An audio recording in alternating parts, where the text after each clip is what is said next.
Did you tell me the truth? No, probably not. I'd rather hear your theories. I have considered radioactive spiders and kryptonite. It's all superhero stuff, right? What if I'm not the hero? What if I'm the bad guy? You're not. I just recently moved from Portland, Oregon, so I want to know how you love the rainy weather up there in Oregon. I really loved Portland. I had a really good time in Portland. It's a cool town, but the weather is annoying. I try to explain to people, and that in the course of a day you can have 5 seasons, pretty much. I don't know how anybody got any filming done. No, I know. We had to jump around every 5 minutes. The weather changed. Yeah. Now you did. I would imagine if you were afraid of heights, you'd have a little bit of problem with this role, because especially like working in the trees. Was that a little different? Yeah, yeah. I mean, we were on a platform, and we were also like on a cliff, which gave the illusion of being in a tree, like really like up at the top of the tree, even though we weren't. And there was like a couple days of being on a harness attached to Rob. It was really cool that we didn't have to be on a green screen. I mean, most of this, you read the script and you're like, oh, okay, effects movie, green screen movie, but we didn't have the money to do that. We really pulled it off in person, so. Yeah, but the wire work, though, I mean, is exhausting? I've always heard people say how tiring it is just hanging around. It really is. Yeah? Yeah.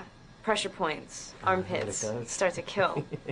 After a while. And the other thing, too, is I was just telling Rochelle and Eddie about this. They were talking about, you're filming a lot in the woods. I asked, did anybody check you for ticks? Because I know. Oh, God.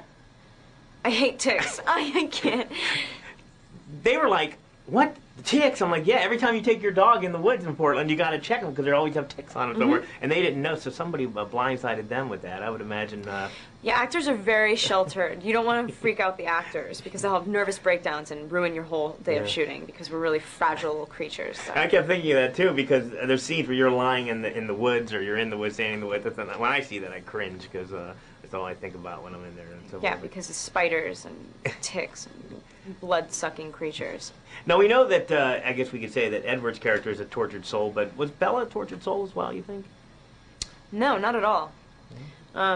She's, in the beginning of the movie, as much as everybody says, oh, she's an outsider and she doesn't really know how she fits in, she is perfectly fine with that, and she just really is, like, fine with being solitary. She's not, like, searching for something in the beginning of the movie. It's a skewed balance. I mean, she helps him. He doesn't really help her. Okay. You know, she has the greatest entrance, too, to Edward, too, walking in front of the fan with the hair blowing. Yeah. I just thought that was really funny, but I was not aware of Twilight. Never heard about it. But once you find out about Twilight, it's freaking everywhere. I know. The second I signed on to do the movie and I went back to LA from Pittsburgh, I was doing another movie when I auditioned for it. Catherine came to Pittsburgh and we like worked for 4 hours in this room. And then when I came back, I was like, oh, wow, it's really everywhere. Like, once you're aware of it, it just slaps you in the face everywhere you go. I imagine the fans are coming out of the woodworks, too, probably more than you care to. Well, you just said Pittsburgh. I actually live in Pittsburgh now, and Aaron Pittsburgh as well. What were you doing in Pittsburgh? You moved from Portland to Pittsburgh. Exactly. I've been stalking you. You have actually. been. Yeah, what are you but, doing? like, in a reverse way. Yeah, okay, you were doing that before. What's going on in Pittsburgh? A movie called Adventureland. Okay.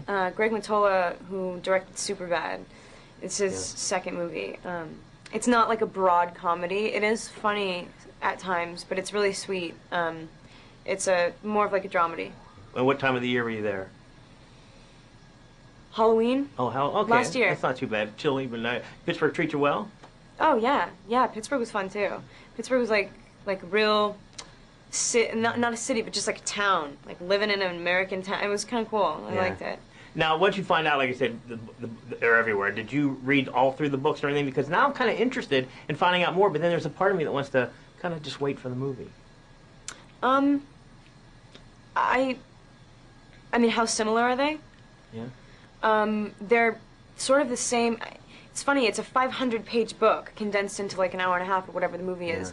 But there's nothing from the book, and I care about the book just as much as the rabid fans, that I feel like we didn't get to experience that, and I'm really disappointed. It really is like all of the iconic scenes are in the movie, and the essence and the feeling is really, I mean, I think there. was the rehearsal for the kiss the slowest attempt of a kiss I think I've ever seen on screen. I It's know. so slow. Did you guys actually rehearse how slow that was going to be? Or whatever we were going? Yeah, absolutely. That we had an entire day to do that scene. It probably took an entire day to film. Yeah, I know. Yeah, 2 takes later, and it's like lunch, and then. Yeah, that was one of the scarier scenes. I've been talking a lot. Scenes to shoot. It needed to be really specific because vampires don't exist, right? And so you don't know what it feels like to be around one, or to let alone have like that connection.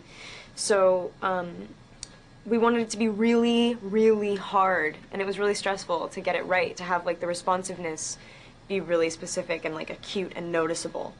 So. I look forward to seeing the next one. Nice.